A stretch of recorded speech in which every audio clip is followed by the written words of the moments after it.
Then we increase progressively the speed from 60 to 90 to 120 knots in forward mode. And then we perform one additional test point at 70 knots with a max reverse over the water troughs.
So we will pull upward the wing, pull downward, pull the fuselage. In all the critical situations, we have installed 12,000 sensors on the specimen.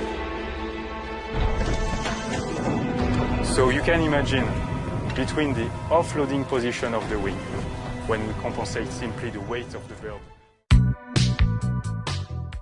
Comente abaixo o que achou, inscreva-se e deixe o gostei aí embaixo, pois ajuda muito. Em breve novidades.